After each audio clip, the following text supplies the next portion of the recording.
Manufacturing hub కు చిరునామాగా మారింది జహీరాబాద్.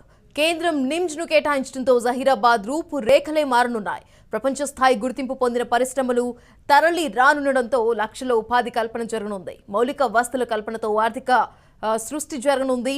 మరోవైపు రీజనల్ రింగ్ రోడ్ ప్రతిపాదనతో జహీరాబాద్ చుట్టుపక్కల ప్రాంతాల భూములకు రెక్కలొచ్చాయి. ఓవైపు నిమ్స్, మరోవైపు రీజనల్ రింగ్ రోడ్ తో జహీరాబాద్ కు మహర్దశ పట్టుకుంది.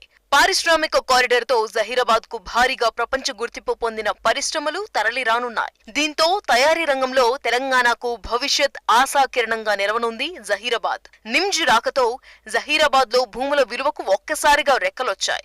భవిష్యత్తులో ల్యాండ్స్ రేట్ ఇంకాస్త పెరిగే అవకాశం ఉంది. ఇప్పటికే అక్కడ రియల్ ఎస్టేట్ హవా కొనసాగుతోంది. ఇన్వెస్ట్మెంట్ కి ఇదే సరైన సమయం అంటున్నారు ఎక్స్పర్ట్స్. తెలంగాణలో తయారీ రంగం అభివృద్ధి కోసం నిమ్స్ ఏర్పాటుకు కేంద్రం గ్రీన్ సిగ్నల్ ఇచ్చింది. సుమారుగా 8 జోన్లలో 12,000